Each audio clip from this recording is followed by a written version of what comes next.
trains with one of the best teams in the world. The other pit bull fights at 170 pounds. A quick change of opposition means Thiago will welcome a rematch, but this time in the octagon. Our tale of the tape for this welterweight matchup is brought to you by Zions Extreme Supplements for extreme athletes, available at GNC stores nationwide. Noble the American is 5 years the elder of Thiago Alves. Everything else is virtually even. When the action begins, our referee in charge of the octagon is Mario Yamasaki. The beautiful Amber set to get us underway here at the Arrowhead Pond of Anaheim, as it's the pit bull against the eraser in a welterweight matchup. What a turnaround from the brink of defeat. He got hurt with that body kick, rocked with a couple punches. If you look at the right side of Thiago's body, it's all red from those shots, but he left his chin out there, and Thiago hung in there and countered for the win. Let's take a look at the replay. Very exciting. Thiago is hurt here. He is pushed up against the fence and bang! Catches Derek Noble coming in with his jaw out. Here we see it again. Bang! Right on the button. Derek thought he had Thiago out. Thiago was hurt. And he was swinging wild, and he paid for it. And the best thing he did there, Joe, was he stunned his opponent, and then he jumped on him and finished the fight. Thiago Alves victorious. Here's Bruce Buffer. Ladies and gentlemen, referee Mario Yamasaki has called a stop to this contest at 2 minutes 54 seconds of the very first round. For the winner by TKO, Thiago Pitbull Alves. What a great answer by Thiago Alves as he... History is about to be made. You are looking live at the beautiful Arrowhead Pond of Anaheim. And for the first time in UFC history, the gates of the octagon will be open inside the great state of California. We are sold out here in Orange County, and we are set for UFC 59.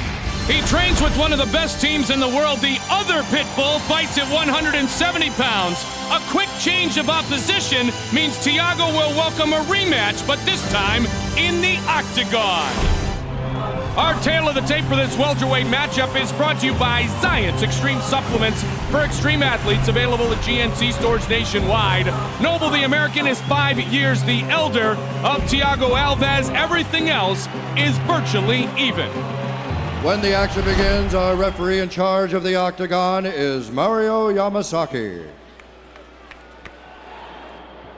The beautiful Amber set to get us underway here at the Arrowhead Pond of Anaheim, as it's the pit bull against the eraser in a welterweight match. What a turnaround from the brink of defeat. He got hurt with that body kick, rocked with a couple punches. If you look at the right side of Thiago's body, it's all red from those shots, but he left his chin out there, and Thiago hung in there and countered for the win.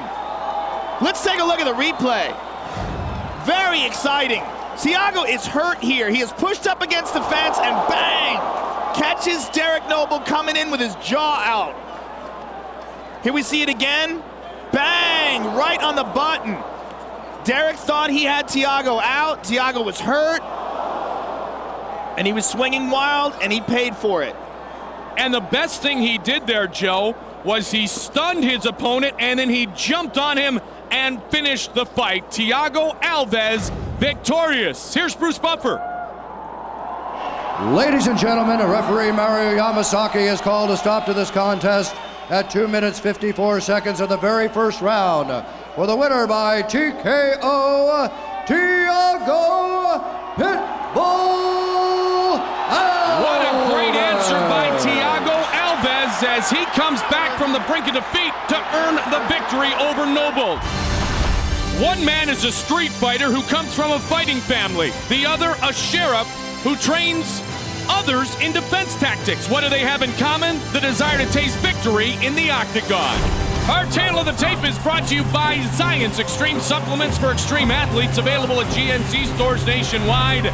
Jason Lambert is 3 years older than Terry Martin. There is a definitive reach advantage for Lambert, who, as Joe said, finally gets to fight someone that he is taller than. When the action begins, our referee in charge of the octagon is Big John McCarthy. Big John, California native, here at home tonight. Terry Martin, the Chicago boy, and the California native from Long Beach, Jason the Punisher Lambert. All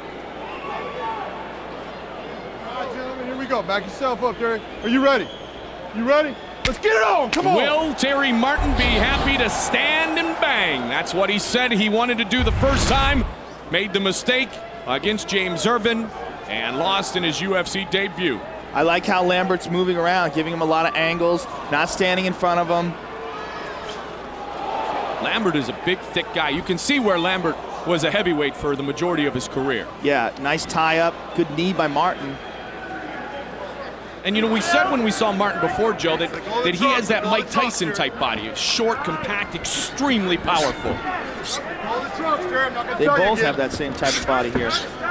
Punches inside by Lambert. Lambert's got him against the cage now. Good body shots. Nice knee. Terry Martin throwing some bombs to the body. Oh, Jason Lambert's in trouble. Martin really swinging for the fences He early. caught Jason Lambert there. Good composure by Lambert. He really got hurt there. Terry Martin loves drag racing. He's got a race car. School counselor. Great punching power, as we talked about. A Bachelor of Arts in Psychology from the college at Northern Illinois. And beautiful DeKalb, Illinois. Home of Cindy Crawford. I think Jason Lambert is probably going to look to take this fight to the ground now. He's been hurt. He's recovered. He knows the stand-up aspect might not be the best strategy for him in this game. Well, he will, I believe, look for those takedowns, because if you break it down on paper, Joe, he is not quite as heavy-handed as Terry Martin is. Yeah, and you can see that by that exchange. Terry Martin is throwing some mean punches. And you talked about it before. I mean, if Lambert can take it to the ground, that's where his jiu-jitsu can potentially take over. Yeah, like I said, especially if he gets on top. He's got a really good top game. Excellent Kimuras. Jason Lambert, a single father, raising his son, built his own house about a year ago here in Southern California.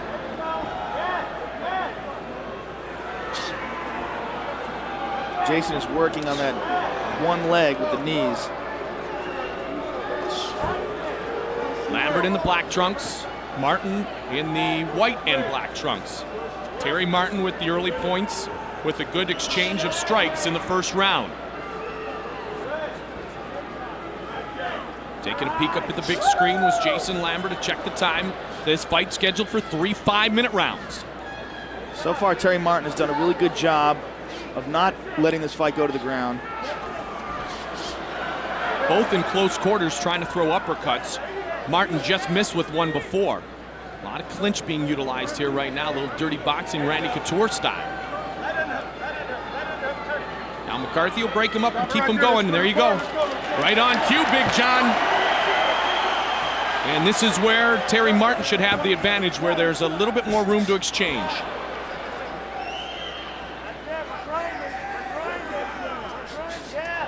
Jason Lambert trying the Superman punch. Okay, and it goes to the ground. This is actually probably better for Jason Lambert, even though he's on the bottom. Little bit of a cut on the forehead of Jason Lambert from an earlier exchange. He's got the lockdown on one leg. He's got half guard. Look for him to try to sweep here. He's got a hold of his arm. Terry Martin comes from a fighting family. As a kid, he went to different neighborhoods and fought with his friends, betting money on him. He has worked out for a long, long time. His first mixed martial arts fight 3 years ago, where he knocked a guy out on his birthday. Happy birthday then, Terry Martin. 1 minute remains in round one. Jason is working on Terry Martin's right arm. Looked like he was trying to get an Americana from the guard. Now he's grabbing all. It could be going for an omoplata. If he can get his foot across Terry Martin's face, this is an omoplata shoulder lock. He's got to keep Terry Martin's right arm trapped underneath his left arm. He let it go. Knees to the buttocks by Terry Martin.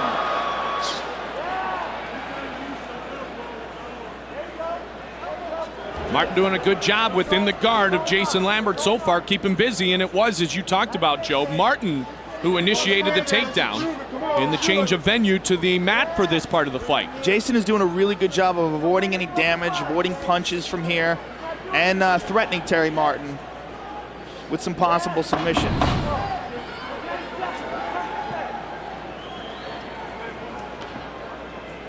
See, Jason's working his left knee up. First round comes to conclusion. Slight edge to Terry Martin in that first round. So set for round number 2 in this battle of 205-pounders. Remember, Martin was ahead on the judges' scorecards. And 9 seconds into round 2 against James Irvin, he caught a vicious flying knee. And this time it's Lambert who immediately goes for the takedown. Yeah, immediately shot. That must have been his corner's advice. Let's get it back to the ground. Martin is a strong young man. Terry's wasting a lot of energy here, locking him up like that. Both of these guys, I mean, we've seen this happen time and time again where guys get really tired from these kind of wars of attrition where they're pressing each other against the fence and jockeying for positioning. Very, very grueling. Jason's got a hold of Terry's legs now, though. This is it. Terry's going to go up in the air if he can get him up. In our pre-fight conversations with Terry Martin, he said about Jason Lambert, he would be better off sticking 2 sticks of dynamite on each side of his face than facing me. Obviously, Terry Martin predicts a knockout here this evening. He has that type of power. But they are working in close quarters here. And remember, John McCarthy broke him up to keep him more busy in the first round from this position, and he will do it again. Terry Martin's done a really good job of avoiding the takedown. Jason Lambert's a good wrestler. And, good right hand by Terry Martin. That's the big thunder and lightning, if you will, of Terry Martin that's been advertised so much. Jason's got a hold of his body, though, here. Now, Terry looks like he's going to try to take Jason down. He's got a hold of Jason's leg. But Jason's got a good, deep grasp of Terry's body.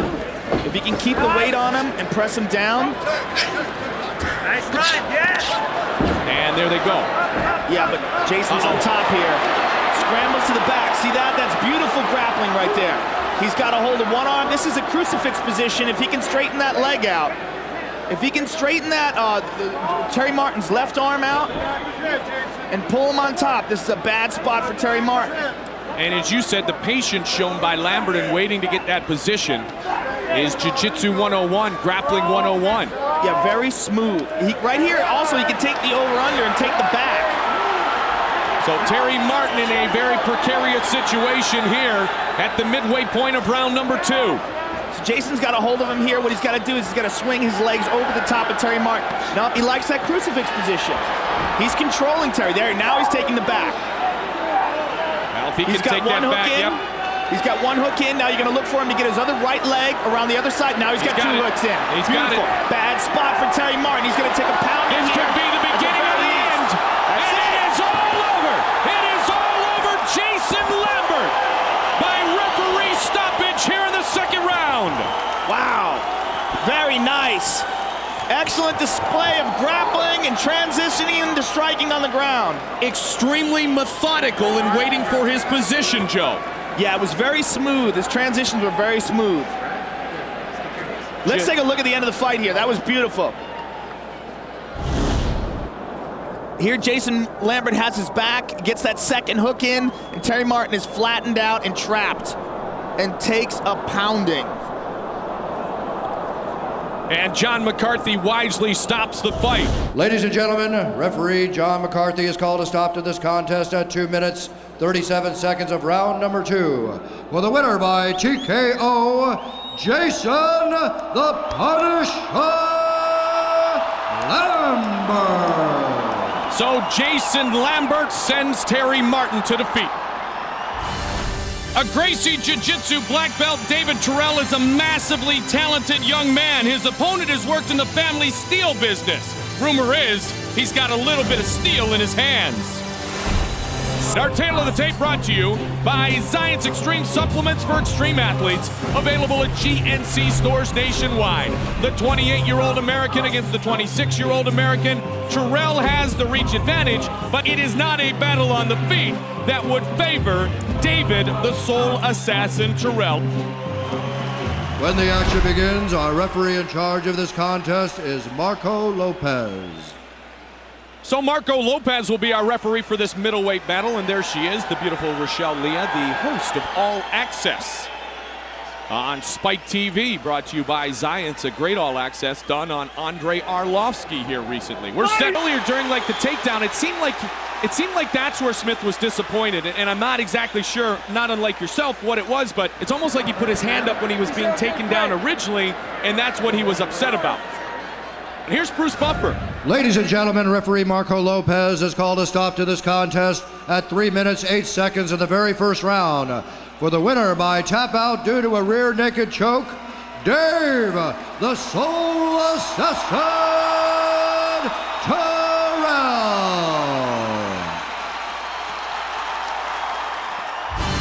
Oh, he is always ready to turn up the heat. Highly decorated and highly motivated to one day wear the welterweight belt. But first, he meets a force from the Twin Cities. Our tale of the tape is brought to you by Science Extreme Supplements for Extreme Athletes, available at GNC stores nationwide. The 23-year-old Armenian against the 24-year-old American. 3-inch reach advantage for Nick the Goat Thompson. When the action begins, our referee in charge of the octagon is Mario Yamasaki. And the beautiful Amber set to get this one underway. Welterweight matchup, 170-pounders.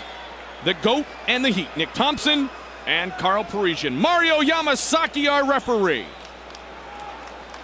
Too strong. Wow. The minute he got the mount, and as you said, Joe, was the beginning of the end.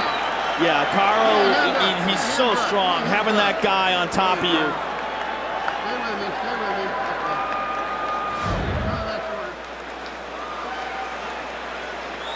This is where he cuts him with this elbow. Bang, right there. And then the blood starts to flow. Let's take another look at that. Boom. Just a grazing elbow, but that was enough. And the end of the fight.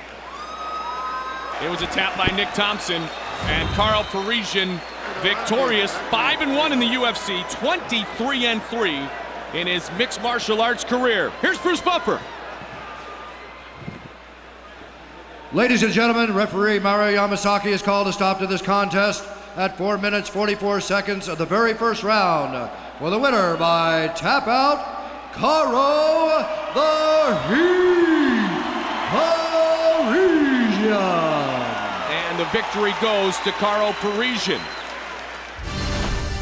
Marcio Cruz beat former world champion Frank Mir. Tonight he is set to take on the Snowman, winner of 14 straight.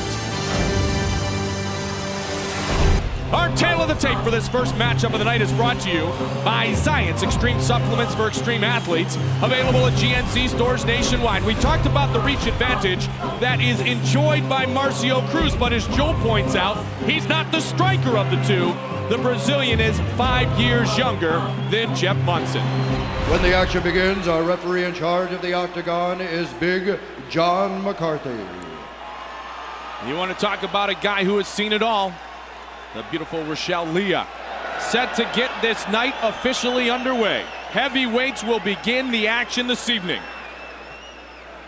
Jeff the Snowman Monson, Marcio Petipano Cruz, and we are underway in the state of California. You talked about the boxing skills of Monson and the lack thereof with the striking ability of Cruz. I can tell you this right away. Petipano already looks much better standing up than he did in his octagon debut. His octagon debut, it looked like he was really just learning the striking game. He's a tall guy with a lot of reach. And that's a big advantage if he can put that to use. Trying to come around with that left. Good kick. Pedapano much improved with the stand-up aspect of his game. Got to keep those hands up, and he is. And you know what? When you have 6'4" against 5'9", that reach advantage can be very detrimental to the shorter man. Yeah, that's a big advantage. Jeff Monson is a short, stocky guy. Well, that's the one thing we'll see in our main event tonight, Joe. For the heavyweight title, we'll see the much taller and longer Tim Sylvia against Andre the Pitbull Arlovsky. Well, Arlovsky's a big guy, too. Arlovsky's about 6'4", Absolutely. 6'5" himself. Still going to give away some reach, not nearly as much as in this fight. And again, I wonder if Monson wants to go to the ground. I mean, he is obviously very skilled with his submission wrestling as well, but he'd probably rather stay up here, wouldn't he? No, he definitely wants to stand up. But the problem is he's not been able to get close to him. I mean, Pedapano has obviously been training for a stand-up bout. He probably expected that Monson would want to keep it on his feet. Monson's got a 4-0 pro boxing record. He's been training a lot of stand-up with the American Top Team, and he's much more prepared for a stand-up bout than Pedapano. But Pedapano has the physical gifts.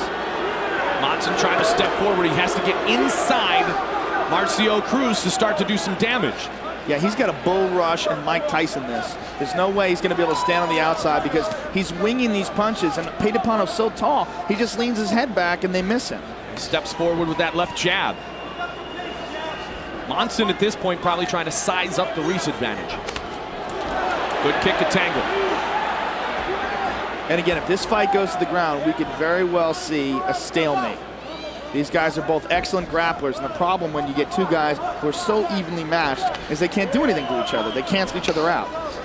Well, if that be the case, then McCarthy will stand him up, Joe, to keep the action going. And then one would think the advantage would go back to Monson, but as you said, the strikes look sharp. There's a left that connects. Good jab by Monson. He's really having a hard time reaching Pedapano's chin, though. See that? Pedapano is so tall, he just moves back a little and the punch misses. Caught him this time. Good jab. Good jab by Jeff Monson.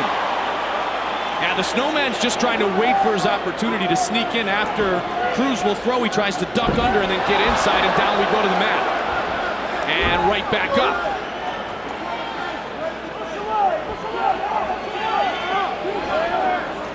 And the knees of the taller man, too, is just like a little twitch there. He doesn't have to bring it very far. You see a little blood coming out of Jeff Monson's nose. That might have been from that knee.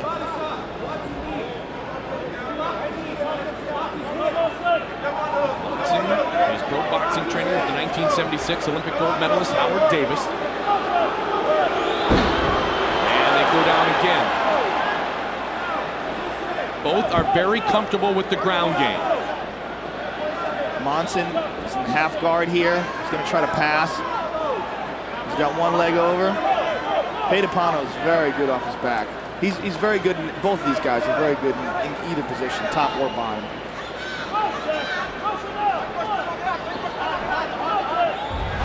Don't forget UFC 60, May 27th. The headliners, Matt Hughes and Hoist Gracie from the Staples Center in Los Angeles.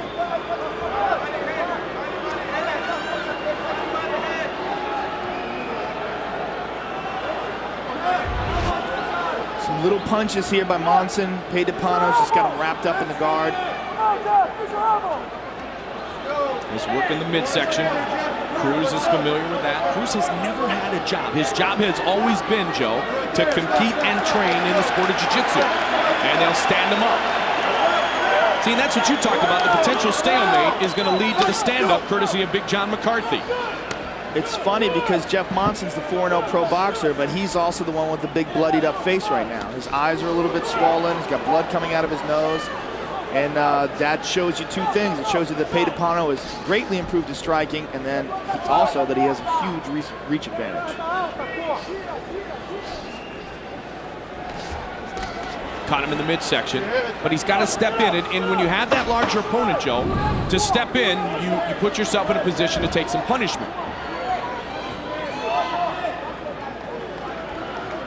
Heavyweights, Monson and Cruz in round one is in the books. This one's scheduled for 3 5-minute rounds.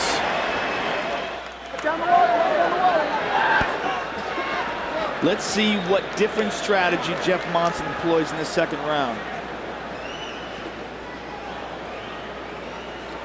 All right, here we go. McCarthy set to begin the second round. Come on. Here at the sold-out pond.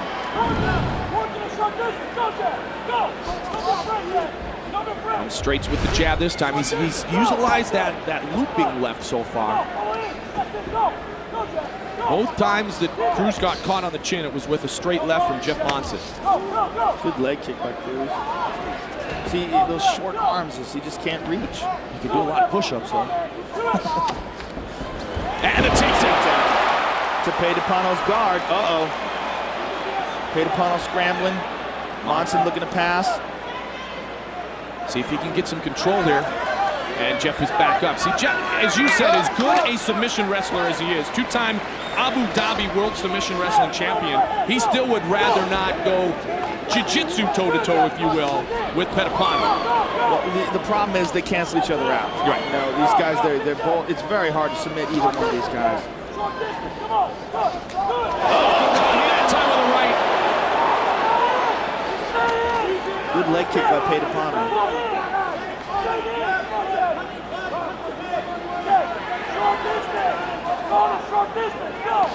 He still makes the mistake, the amateurish mistake of leaving his chin up as he punches. You see him do that. He kind of tries to lean away with his head and punch at the same time, which is very dangerous. Unfortunately for Monson, his arms are too short for him to reach that chin.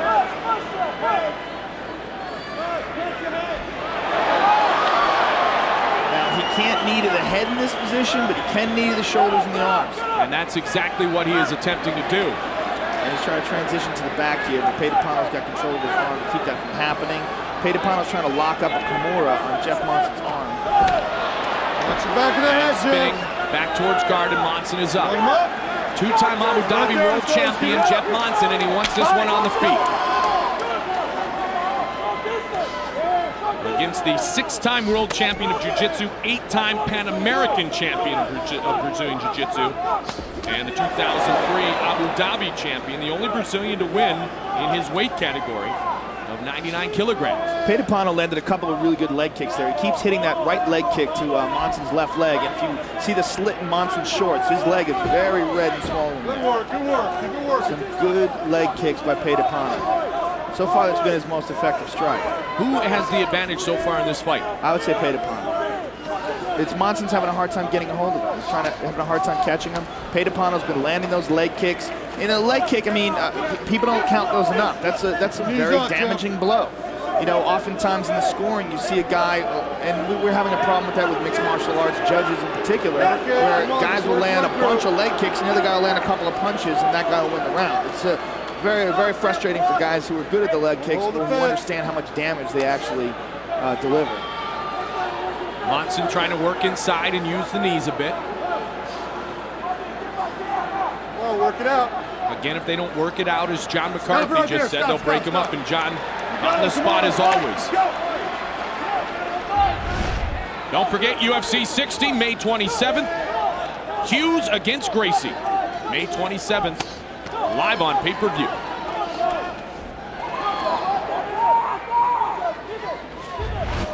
Now, I was worried when I heard about this matchup that this could be a boring fight. I was like, well, let's think about it. There's a guy who's not that good at standing up and another guy who's short, and both of them are really good grapplers, and that kind of sometimes makes for an awkward fight, and unfortunately, that's what we're getting here. Now, Monson is still trying to deal with the size, as you talked about, Joe. Monson's very strong, but he's not very fast. And Cruz is not very powerful with his strikes. No, but he's landing. Yes, absolutely, and those will get him the points, but he's not going to knock out Jeff Monson with one of those wide looping lefts. Well, Jeff Monson's been in there with Chuck Liddell, and he's been in there with Forrest Griffin. He's been in there with some really good strikers and hasn't been knocked out. It's going to be real hard for Pedapano to knock him out. You hear the boos of the crowd. Yeah, Monson's last loss was August of 2003. He has won 14 Stop straight right there. fights. Let's go. Stop. Separate. Stop. Let's go. You got to fight. Let's go. Fight. Monson bloodied up. His nose is cut. Again with that leg kick. Now, Pedapano, if he keeps landing that leg kick, Jeff Monson is going to have a hard time even moving forward. Straight kick. Caught him. Combination and got him. He's got his back. Now, what can Monson do here? Monson can rain down punches, but it's going to be real hard to submit Pedapano. Pedapano's going to roll and wind up in guard. He's going to roll over his shoulder. As soon as he feels like he has an opportunity, he's throwing some Shot punches. by Monson as the round comes to conclusion. And a great impression Shown 2 by Jeff Monson. That may gain him some very valuable points on the judges' scorecards. Marcio Cruz, in all likelihood, has the advantage, and Cruz finished off Frank Mir, ironically TKO with strikes at 4:10 in the first round, and defeating the former world champion. Third and final round, they touch gloves, and let's see if Monson can get inside. Right at the end, he was able to throw down some hammers. And the takedown attempt. And a good sprawl by Jeff Monson. Monson switches to the back. Pedapano slips out. Monson's up on his feet. Pedapano utilizing the leverage from his big 6'4" frame to push Monson up against the fence. Another thing that you see a lot of times with guys who are really good grapplers is sometimes they don't really want to commit to something because they're worried about the counter. So and we saw that with the back. Monson didn't grab a hold of an over-under. He didn't try to get the hooks in. They're trying to feel each other out and find out what's going to happen.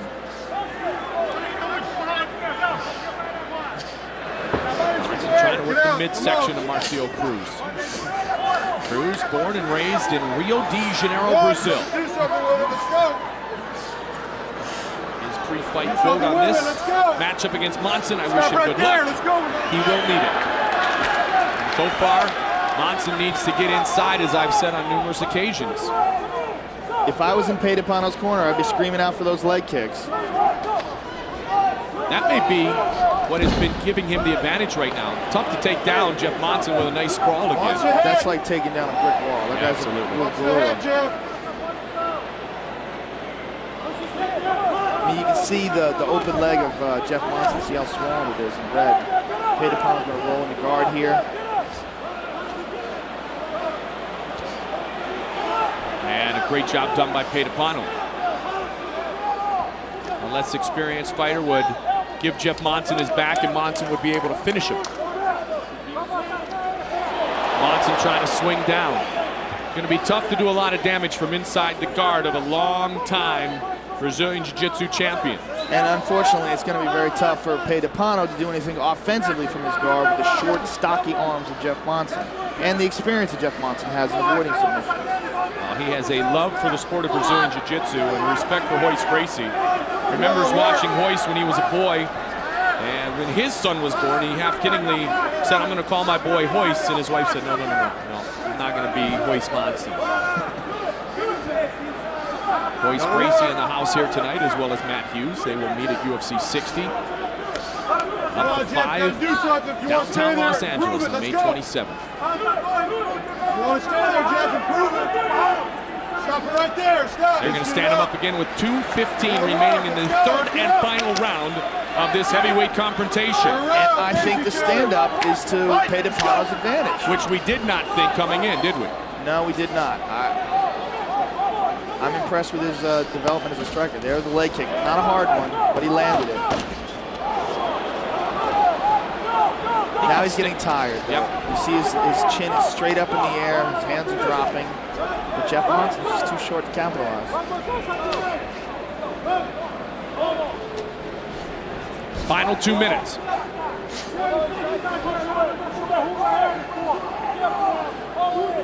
Cruz turned many ahead with his win over Mir, and amazingly, as Joe said, his mixed martial arts debut was in the UFC at UFC 55. Watch his head. You know, hopefully, eventually, they're going to allow knees to the head on the ground, and then this position will be a lot more dangerous, because right now, guys can stall in that position and just hang on. All Monson had a chance to do there was he could knee the shoulders and the arms, but the head, unfortunately, is not available as a target.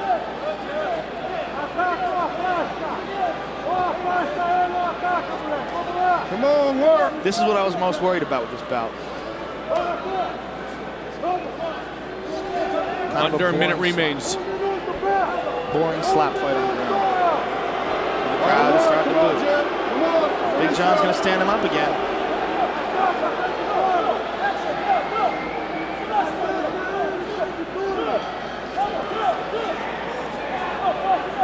35 seconds remains. Monson trying to do anything he can here to try to gain some points on the judges' scorecard. Try to eke out a decision victory. Yeah, I don't know who I would give this to. Monson is punching Pedapano. Pedapano's not doing anything to submit him, but Pedapano landed more strikes on the feet. This is kind of a difficult fight to call. Not a whole lot of action. Final seconds of the third and final round. And we will go to the judges' scorecard to render a decision on this fight. From the Arrowhead Pond of Anaheim, heavyweight division, Jeff Monson and Marcio Cruz have competed the entire 15 minutes.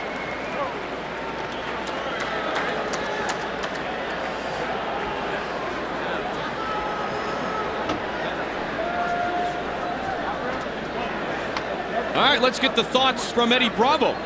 Well, I got this fight 29-28. Jeff Monson in the first round, who started out the round strong. He was throwing some jabs, his good leg kicks, but Monson eventually got to him with a couple jabs that rocked him. So I gave the first round to Monson. The second round was close, but I gave it to Monson because he finished strong, got the takedown, and added a little ground and pound at the end of round 2. Round 3, I gave to Pedapano. Even though he was on his back, he was actually pushing the action. He was going for the takedowns, missing the takedowns, and then Jeff Monson would have his back briefly. He would roll into the guard, and the only reason he was on his back, like I said, was because he was pushing it. I gave the last round to Pedapano, but too little, too late. Jeff Monson, 29-28. Eddie, thank you very much. Eddie Bravo will help us score the fights throughout the evening, and we will see if the judges agree with the thoughts of Eddie Bravo here. Waiting to see who will win this first decision here on our live pay-per-view, the first ever for the Ultimate Fighting Championship in the state of California. Will it be Marcio Cruz from Rio de Janeiro, Brazil, or the Snowman from St. Paul, Minnesota, now fighting out of Olympia, Washington, Jeff Monson, with the American top team, the Western division of the American top team, if you will.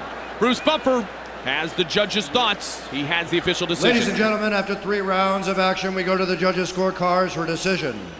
A. Bilardo scores the contest 30-27, Monson. Alejandro Rochin scores the contest 29-28, Cruz. And Hector Hernandez scores the contest 29-28 for the winner by split decision, Jeff the Snowman Monson. It was close as we talked about. A split decision for Jeff Monson. We go to the middleweight division. He worked his entire life to get to the top. Once there, the fall was quick and painful.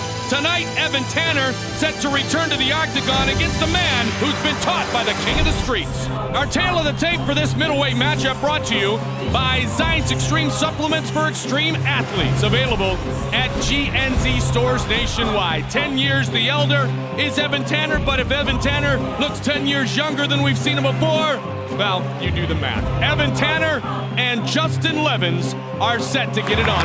When the action begins, our referee in charge of the octagon is Herb Dean. Herb Dean, our referee for this middleweight matchup between Justin Levens, the executioner making his UFC debut, and the former champion, Evan Tanner. He had that arm trapped in place, jumped right up into it, and all he had to do was lock that foot underneath his knee, finished him off with a triangle. Well, the big smile on the face of Evan Tanner tells us that he is back. He takes him down again, and I'm sure he wants to be a champion again. He's got the heart, he's got the skill, and he pulled this victory off. Absolutely. The Huntington Beach bad boy is back. Vitor came in and he was on. That was the best Vitor that you're gonna ever see. I ran up the stairs, I came back down, got my hand raised, boom, walked in the back. Belfort was gassed out, and they ended up taking him to the hospital because overexhaustion. When I fight guys, I push guys to pure exhaustion just because I press them so hard. And I've got good conditioning and a good heart, and I'm not gonna quit in a fight. There's nothing he can do that's gonna make me quit. That guy's not a pushover. This kid's a tough fighter, and I'm taking him like that because if I look past him, that's when I'm making the mistake. Beautiful display of mixed martial arts technique by Forrest Griffin. Why not just go for submissions too? You know, a lot of guys aren't confident in going submissions against him because they're getting elbowed in the face. He has great stand-up, and stand-up's awesome. Elvis is robbed. Good uppercut. I'm an underdog fighter. I need people to come out and hit me and push me a little bit. And he forced it all. Tito Ortiz has finished it. I think Forrest will realize about 2 minutes into the fight, he'll realize that I shouldn't be here. At 14:58, I'm still gonna be trying to take his head off. I have no mercy for Forrest Griffin at all. Not 1 ounce of mercy for him. The persona's the persona. I don't have to fight that. I just have to fight him. He's someone who stands in front of my dream. My dream is to win my world title back. It's simple. Right now, my ultimate goal is beat Tito Ortiz. Do my taxes, beat Tito Ortiz. That's all I gotta do. McCarthy's gonna have a problem getting me off of him, because I ain't stopping. I'm gonna give every one of those fans at home what they want to see, and that's the best of Tito Ortiz. Well, that is the question that everybody is asking. Will the real Tito Ortiz step up once again? Or will tonight be another great night for the kid from Columbus, Ohio via Athens, Georgia, the former police officer, Forrest Griffin?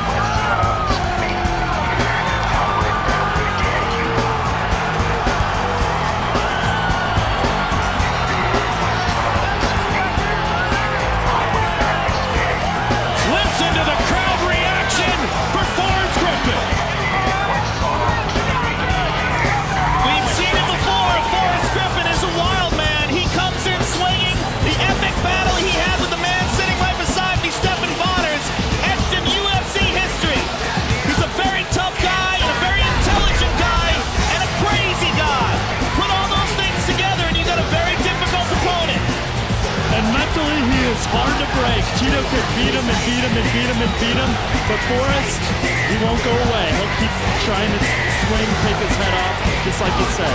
You understand the mental part of this game, Stephen. How different is this step up in this big building, the biggest event in UFC history, against the longtime light heavyweight champion than it was in perhaps the Ultimate Fighter finale against you? How much more pressure is on Forrest? Well, with Forrest, it's all the same. I don't think he feels the pressure. It's all the same. It's just like me and him in there, and he's going to fight his heart out, I guarantee it. Now, you had that very, very close decision with him, which could have gone either way, easily could have gone to you. What's going through your mind watching him take this big step right now to fight Tito Ortiz? Well, Tito's a guy I idolize, and thought there's no way I could ever be the same hockey guy as him. This, to me, kind of feels like I'm in there too, so I hope to see him do well. And if I do see him do well, then that'll give me confidence as well. For all the dudes who had to live in that house, can Forrest Griffin beat one of the most popular men in UFC history, the Huntington Beach Bad Boy?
trying to get in Tito's head, pulling the flag around the ring, jumping his face. Forrest will have nothing to do with that. He turned his back.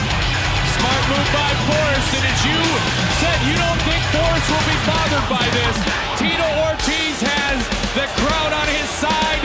He is fighting just miles away from where he grew up in Huntington Beach, California, and he is back.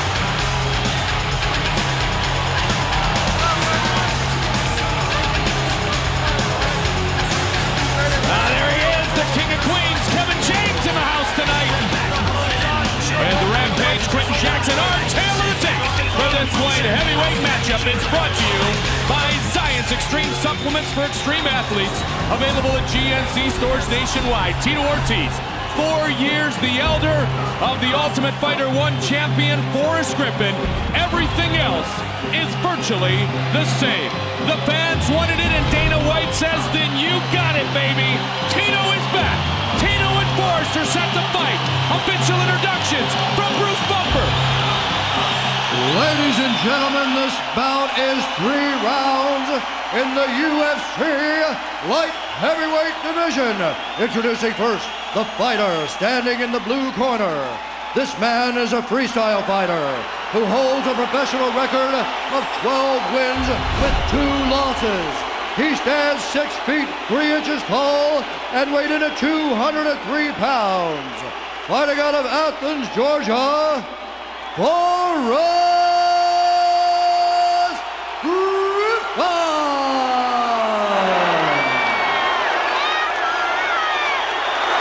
And now introducing his opponent standing in the red corner. This man is a submission fighter who holds a professional record of 13 wins with 4 losses. He stands 6 feet 2 inches tall and weighed in at 204 pounds. Fighting out of Huntington Beach, California, ladies and gentlemen, the former UFC light heavyweight champion of the world, Tito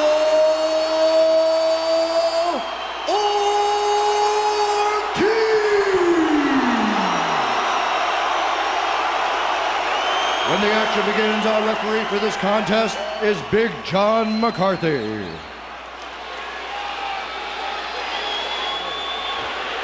All right, gentlemen, you received your instructions in your dress rooms. Do I have any questions from you, Forrest? Any questions from you, Tito? Touch your gloves, get back, let's go. Tito wants nothing to do with Forrest, and Forrest wants nothing to do with Tito, but you know what?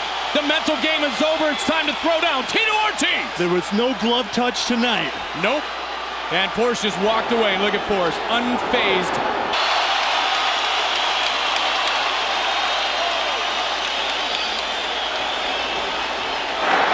Breathe, Forrest. Breathe. Hey, you need to get there. You need to just kick that leg back and just sprawl. Just sprawl hard, okay? Yes, sir. Keep moving. Push up, start pulling his body around, all right? Let's take a look at some of the action from that first round. Tito Ortiz patented ground and pound team punishment style. He doesn't mind staying inside your guard. He can do a lot of damage from here. His trademark elbows. Forrest was able to get back to his feet and land a right hand. That's got to build his confidence a little bit. Let's get the thoughts on the first round between Ortiz and Forrest Griffin from Eddie Bravo. The first 75% of the round, it was classic Tito. He got the takedown, unleashed some brutal ground and pound action, landed at least 5 solid elbows, but Forrest Griffin almost made the round hard to score. He got back up, almost turned it around, landed a big right hand, but fortunately for Tito, he was able to get another takedown and end the round with some more ground and pound action. I wonder what those two said to each other right there. An acknowledgement by Forrest. Let's see Eddie Bravo's scorecard. I definitely had to give that round to Forrest. Ken Shamrock next on Tito Ortiz's dance card. Stop backing up. I want a 1, 2, 3. I want a shot after the 3rd punch.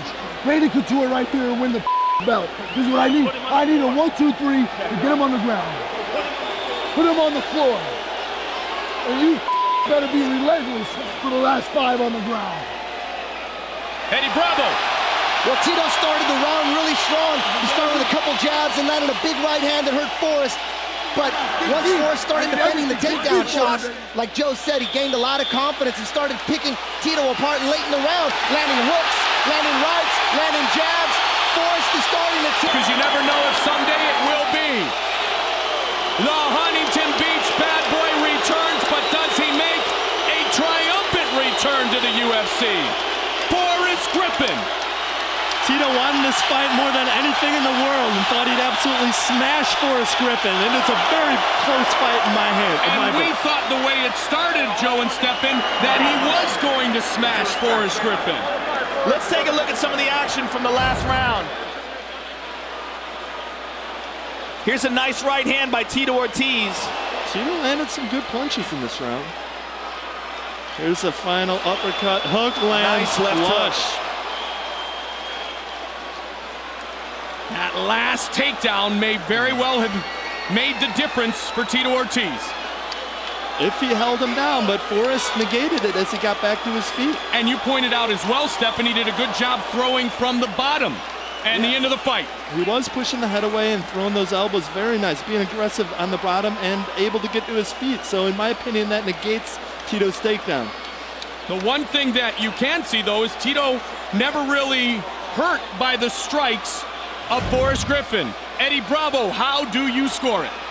Whoa. The first 80% of that fight was very, very, very close. And I was giving it to Forrest Griffin. He landed he was stopping Tito's shots, and he was landing quite a few more punches, but it was still close. Tito did land some, but when Tito got the takedown, ooh, it started changing my mind, and I watched that ground and pound action very carefully, and if you watch it, he didn't really land any of those elbows in the ground and pound. Forrest did a great job at deflecting all the elbows, and he ended up getting back up, closing the round strong, and landed some good combinations. Forrest Griffin, 29-28. Wow. And Forrest looks like he wants a round 4. You know, it's very interesting when your scoring was put up on the big screen. I believe, look at this, the sprawl. Forrest saying I was sprawling on you all night, but Eddie Bravo, your scoring graphic went on the big screen. I think a lot of people in the house thought that Forrest had already won the decision. The official decision has yet to be revealed by Bruce Buffer. Wow! Ladies and gentlemen, let's have a big hand for these UFC warriors. After 3 rounds of action, we go to the judges' scorecards for decision. Abe Bilardo scores the contest 30-27 Ortiz. Hector Hernandez scores the contest 29-28 Griffin. As Cecil People scores it 29-27 for the winner by split decision, the Huntington Beach Bad Boy, Tito Ortiz.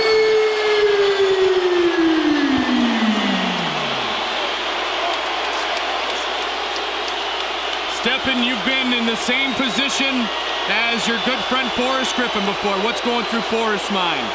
Well, it kind of feels, Mike, like you got gutted. A very, very, very close fight, and a lot of people thought Forrest won that fight, but the judges saw it another way. Loses a close split decision, and he's definitely feel like he just got his guts cut out. Well, I'll tell you what, he is a class act, Forrest Griffin. Let's go into the octagon, Joe Rogan. All right, I'm here with the winner, Tito Ortiz. Now, Tito, I noticed coming into this fight, you had your left knee wrapped up. Listen, that was a phenomenal fight. You guys are doing no one any good by booing. It's not his job to make a decision. Now, Tito, coming into this fight, were you injured? Yeah, actually, I was injured in 2 different ways. About a month out of this fight, I had a partial tear on my ACL and a partial tear on my LCL. I did when I was doing the Ultimate Fighter. But you know what? I stuck through it. I had my back, the same thing, on a bulging disc. You know what? I had no way to pull out for this fight, man. You see, there's 20,000 fans in my own hometown. I was not going to pull out of the fight. Like I say, with great sacrifice comes great reward, and the reward was this right here. Now, when you found out that Eddie Bravo had scored it for Forrest, and when you heard that it was a split decision, how nervous were you that you lost this? I was really nervous. You know, Forrest did an awesome job defending the double. Of course, working with Randy Couture. I helped Randy out when he fought Belfort for him to pretty much turn his back on me, you know, whatever. I see whose star pupil is cool. Everybody wants to beat me. I'll be the worst man in this UFC where people hate me. That's why I guess I'm the bad boy. Everybody hates me. Now, do you think that your knee needs surgery? I don't know. Hopefully not. We'll see if I do therapy. I have my therapist, Paul Lucanino from Pro Sport in Irvine, has been working with me up in Big Bear, really helping me out. But I really got to thank Saul Solis, my trainer. I got to thank Kendall Grove for coming up to Big Bear and training with me. I didn't have that many people to train with. Of course, being injured, trying to get the much training as I possibly could. But I'm not going to just lay down for the fight, man. I want to give these fans, they may boo for me, that's okay if you guys are still buying tickets. Well, congratulations on your victory and welcome back to the UFC. Tito Ortiz, ladies and gentlemen. I'm going to say one thing. Boo me, cheer for me, whatever. I just got a couple apologies to say. I want to say sorry to Lorenzo Fertitta, Frank Fertitta. Had to say sorry to Dana White for the last year that I held out and did what I did. But I was doing it for my family. That was the most important thing. I want to say apologize to them, and I got to thank Dana White for sponsoring my clothing company, Punishment Athletics, World Wide Web, punishmentathletics.com, of course. Thanks for Zuffa making this happen for me. And you 20,000 fans, boo for me, cheer for me. You got to understand one thing. I'm Tito Ortiz, and I'm staying here for a long, long time. Spoken very well and with a great show of class. And you talk about a young man who has grown up. Tito Ortiz has grown up. Not in the eyes of Ken Shamrock, of course, but in the eyes, I think, of Frank and Lorenzo Fertitta, as well as Dana White. Forrest Griffin now with Joe Rogan.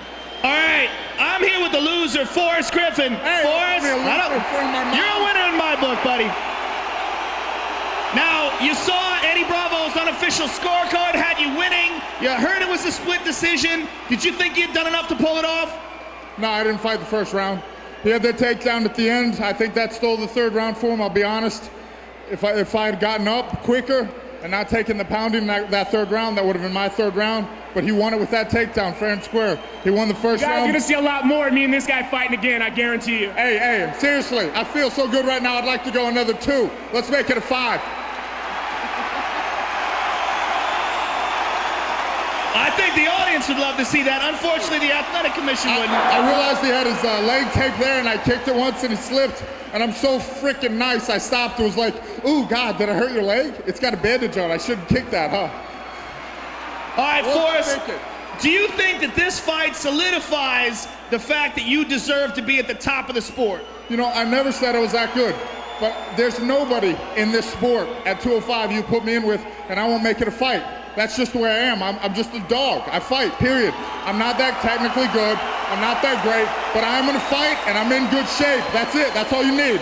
Well, the fans love it. I love it. We look forward to seeing you again. I love you. Forrest Griffin! I love you guys so much. Thank you. Thank you, Tito. Good night.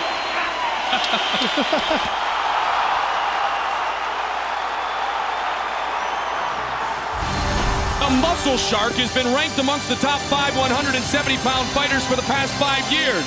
Tonight he hopes to maintain that status by disposing of the always angry and controversial kid from down the road in Stockton.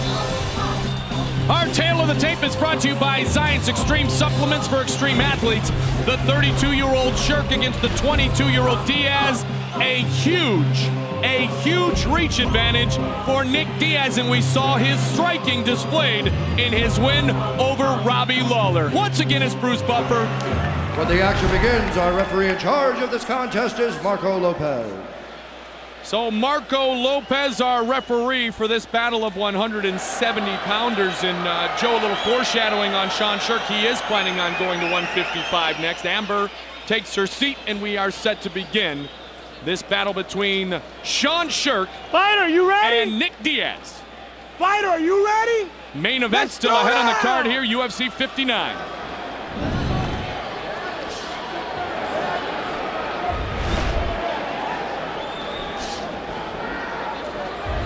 Muscle Shark is explosive and powerful. Nick Diaz is taking a very weird stance. Look how he's leaning way forward. Looks like sprawl. That's what he's looking for, to avoid that takedown. Front choke by Shirk. Shirk is so strong. I mean, his strength rivals that of longtime welterweight champion Matt Hughes. And he's got excellent condition as well. A a lot of guys that are really muscled up like that, they gas, but Shirk is, he's got great cardio. Well, some good elbows on the inside by Shirk.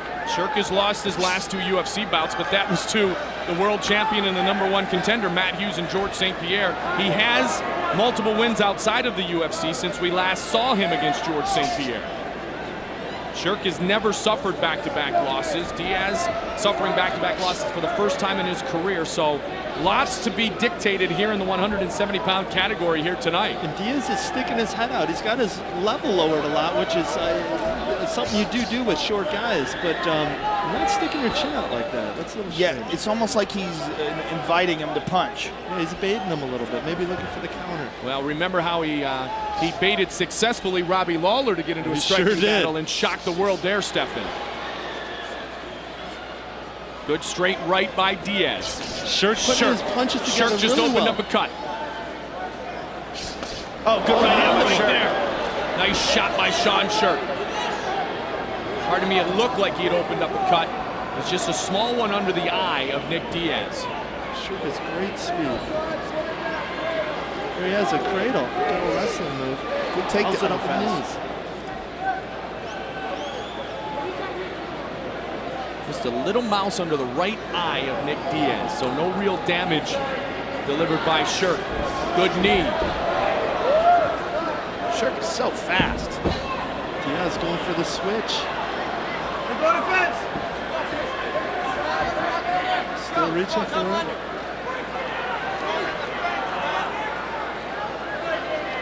Don't forget, a little over a month from now, May 27th, Matt Hughes against Royce Gracie from the Staples Center in Los Angeles. We will see you at UFC 60. Matt Hughes, Royce Gracie, that night in Los Angeles.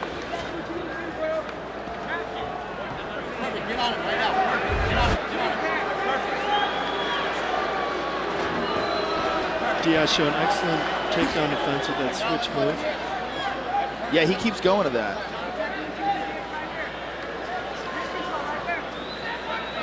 Really works well, especially when you do give up the takedown. You just keep pulling that leg up and get the reversal. Come on, guys. Let's go. He's trying to free Sean's right arm off his leg right there. Now he's got the left underhook. All right, that's enough. Let's go. He jams And they will separate him.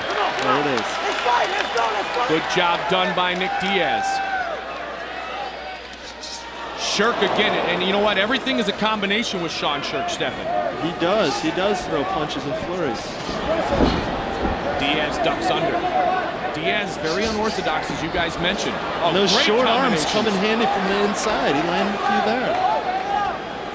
See underneath the right eye of Diaz, just a little brushed up. Caught him on the chin with the left again. Grazed it, if you will. Mike Goldberg, Joe Rogan, Stephan Bonner. Light heavyweight Ultimate Fighter in the booth with us for this fight. Main event still ahead. Arlovsky and Sylvia for the heavyweight title. Very impressed with Nick Diaz takedown defense. Diaz trying to work the knees. Under a minute remains in round one. Diaz trying to get to a position of knee to the body because he can't knee to the head. He decided to let go of it and throw some punches. Diaz loves to paw ahead to set up that big counter. Shirk is really keeping busy. Good counter left hook.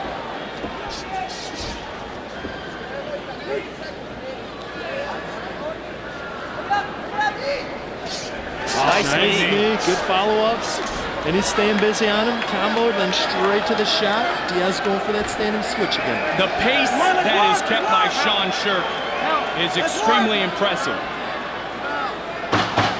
10 seconds, 10 seconds. This fight scheduled for 3 5-minute rounds. I'm equally impressed with Nick Diaz's takedown defense.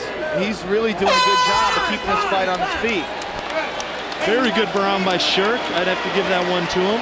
Maybe Diaz is pulling the Forrest Griffin strategy, letting his opponent hit him a few times before he really wakes up and lets his hands go.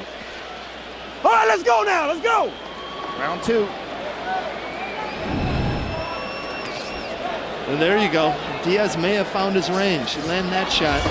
And with a taller fighter, I know from experience, it takes a few minutes to find your range.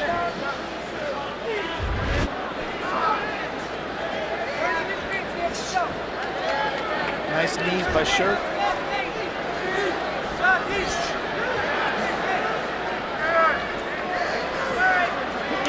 Ooh, there's another one. Nick Diaz just got a nasty takedown defense. Yeah, it's very quick reaction on that sprawl.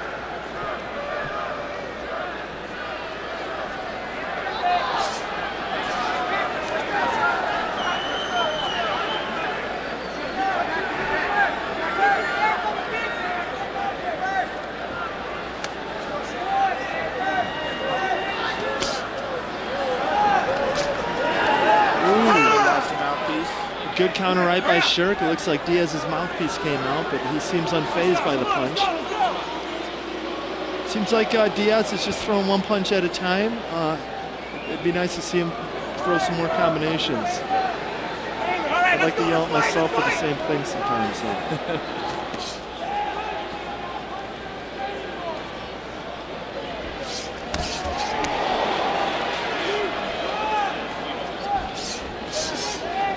Combinations by Shirk. Shirk very busy from the inside.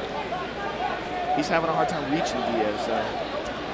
He gets off, he goes for that shot. If it's not there, he pulls out and he throws 2 or 3 shots. Fake the shot there and threw a punch. Nick Diaz is wide open with his arms. And there he paid for it. He's starting to throw some combos now. Looks like Shirk's found the home for that left hook. It's hard to see from the southpaw stance, that left hook. Goes for it again, misses. Diaz is doing a good job of using his reach to avoid damage. He's landing that jab now. Seems to have gotten his range down this round. Doesn't seem to get hit as much, throwing some combinations.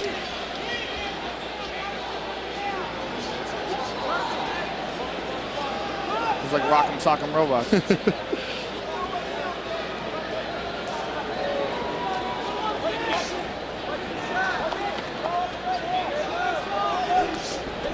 right hand by Shirk. Again, good beautiful sprawl. Probably worked that a ton after that Diego Sanchez fight. He got taken down an awful lot and probably lost because of that. Very close fight, very good fight. Diego's a very similar type of fighter, too. Again, Nick Diaz is only 22 years old. 10 years younger than Sean. Those little uppercuts are landing.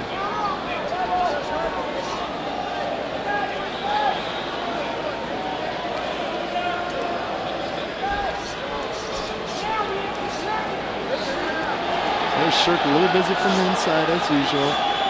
Throwing in combinations. Definitely give the physique advantage to Sean Shirk. I'll tell you what, and with Shirk, the relentless attack that he likes to use will be, not unselfishly, either the ground or on the feet.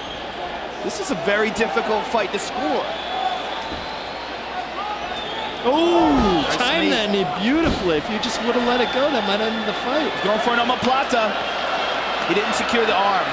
Stephan, you've faced opponents not unlike Sean Shirk before. Some men get out, I would say, accurately of submissions. Some men just power out of submissions. Shirk and Hughes have the ability a lot of times to just power out of a submission, don't they? Yes, both very, very powerful, especially being so compact, Sean Shirk. He's going to be hard to submit also with very short arms and legs. It's hard to secure arm bar and knee bar. Very nice reversal here. We got Nick Diaz on top now. Yeah, he went for a leg lock and got the reversal, and now he's looking at the ground. Good spin by Shirk. Very good reversal by Shirk.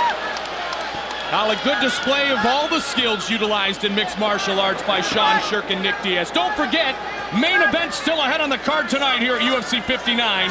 Heavyweight title on the line, Andrei Arlovski against Tim Sylvia. Rolling into a knee bar. We have reached almost the end of round number 2. Diaz knows he's got to get back up and get off to steal this round. Very close round. And if Shirk ends on top, he'll definitely lose it.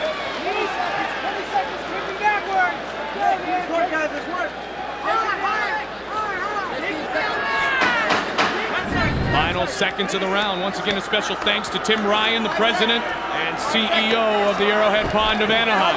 Nick Diaz. And time runs out here. Wow.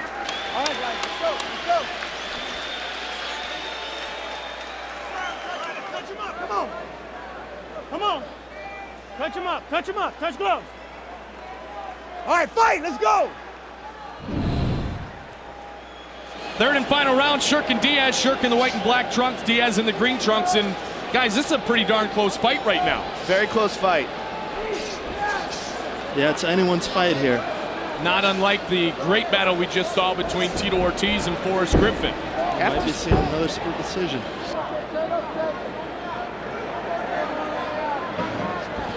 After seeing what happened in that last round, if I was Nick Diaz, I might think about pulling guard. I might think about doing whatever I could to take this fight to the ground.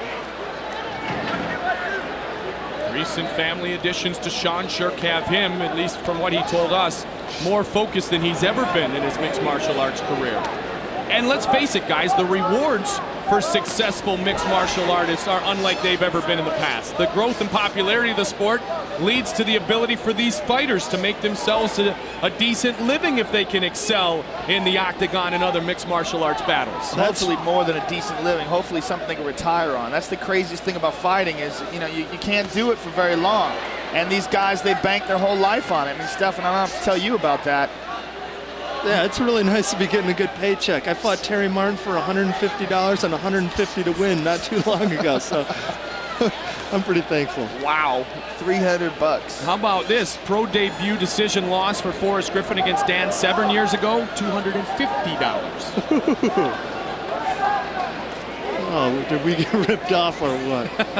Well, you know, Jeremy Horns fought numerous times for free just to stay active. Yep, you're right. Now, I'll tell you what, we've got to thank the fans, the people here at the pond. Tim Ryan, the president and CEO, Mike O'Donnell, the general manager, Peter Drobick, all have welcomed the octagon into the state of California and here to the Arrowhead Pond of Anaheim. Nick Diaz threw one of the first kicks I saw there. Sean returns one. Who will take control here in the final 3 minutes and earn themselves a decision victory? Looks like Shirk bagged the takedown ideas, and they just want to stand up this round. Now somebody's going to have to take advantage of the stand-up game. It's very even. Diaz trying to set up that big left. On with that jab. Oh, spinning back fist. Beautiful spinning back fist, and right to the shot. Yeah, he caught him. And there Diaz goes for that switch, the takedown defense again. It's been working for him all night. And there it goes. Is he going to turn him? And he does. Beautiful. Beautiful. And good reversal from there by Shirk. It looks like he's going for a Kimura on that left arm. So powerful. He's got it. Oh, he let go. He pulled that one off with Riggs too, but Riggs got out of it. Diaz just looked up at the clock, 2 minutes to go. Diaz a little bloodied early on, not too badly, and now it is Shirk who's a little bloodied under the right eye. Got to be careful looking up at that clock. Shirk just did that and almost got tagged. I did that against Sam Hogar and got punched in the face.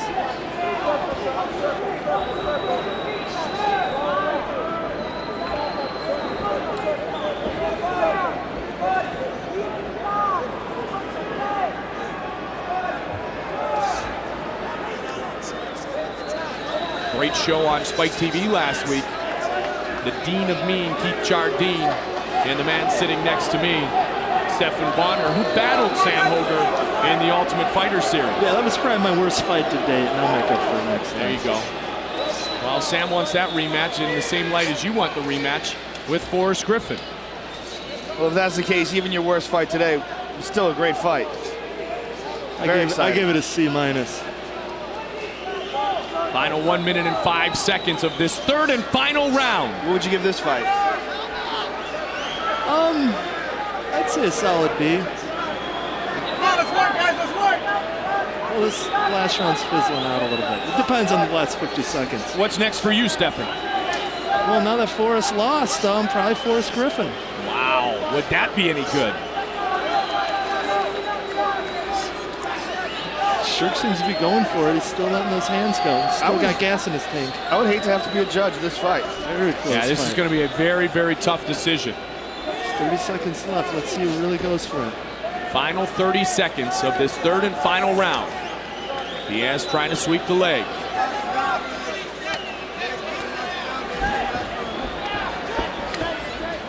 Shirk driving forward, looking for a double leg. Takedown. Yep.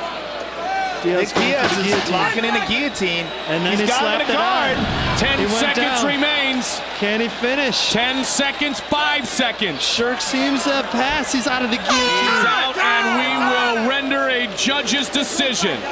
Nick Diaz and Sean Shirk go the distance. Very tough, close fight. Very close fight. Stefan, what do you think? Jeez, I'd say first round Shirk, second round Diaz, third round very, very close. I'll coin flip. I'll give it to Shirk. All right, let's see if that holds true. Let's see what Eddie Bravo thought. Eddie Bravo scoring for this matchup. Well, the whole fight overall was really close, but scoring round for round, it looked like, 30-27. Sean Shirk, it looks like a domination, but really it was a close fight. I gave it to Shirk because all the rounds looked pretty much the same. He was pushing the action. He was pushing the takedowns, and even though Nick Diaz had phenomenal takedown defense, it seemed like he wasn't taking advantage of his reach and his knees like he could have. Sean Shirk just out-hustled him, outworked him, 30-27. Bruce Buffer has the official decision. Ladies and gentlemen, after 3 rounds, we go to the judges' scorecards. All 3 judges score this contest 30-27 for the winner by unanimous decision, the Muscle Shark, Sean Shirk. So a unanimous decision victory for Sean Shirk. Oh, big right hand! Big shot by Arlovsky. Down goes Sylvia. Looking for the heel hook. Looking for the finish. Is it got down? And it's over. And Andre Arlovsky. Unbelievable. Tim Sylvia. Andre Arlovsky shows well-rounded skills. There's a guy out there holding my belt, keeping it shiny for me. That's Andre Arlovsky. I took you lightly the first time, but you and I will get it on again, I promise.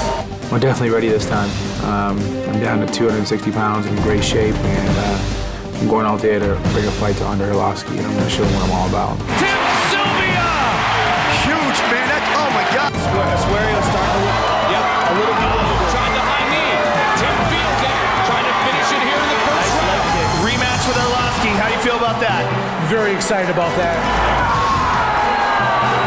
I think he is believing into it. I think he thinks he's a Superman and that he can't be beat. I'm not Superman. I'm Andre Arlovsky. It's maybe Tim Sylvia Superman because he has a tattoo on his shoulder.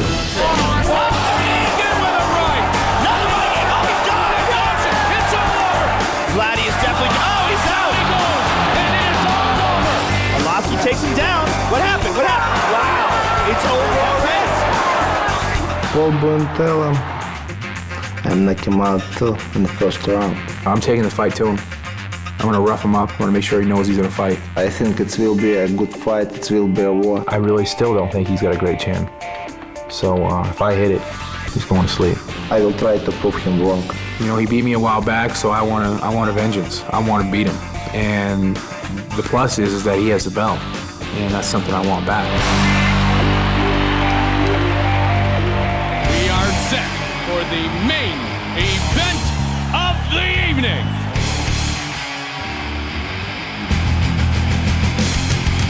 You and you alone. Let him away from becoming the best. Can you handle the pain? Let the truth be known. Savages reign. Better than to respect the baddest man in the game. I will ride. Cover my enemies. Ride or die. And I'm a rider. I can't hide my tendencies. I won't try. 'Cause I'm a fighter. This is the biggest fight of Tim Sylvia's life.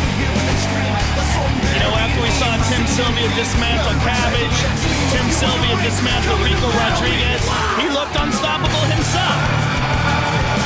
Coming from that fight, he got armbarred by Frank Mir, broke his arm, went from that fight to get leg locked by Andre Arlovsky, lost that fight.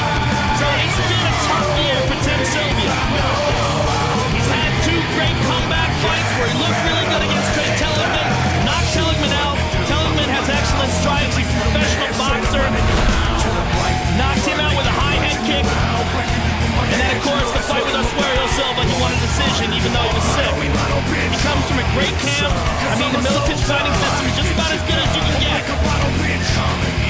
And Tim Sylvia is very motivated. It's as light as he's ever fought in the UFC at 250 pounds. And he's been there with Andre Arlovsky before. He knows how fast he is. He knows how dangerous he is. And he's prepared for this fight like no other.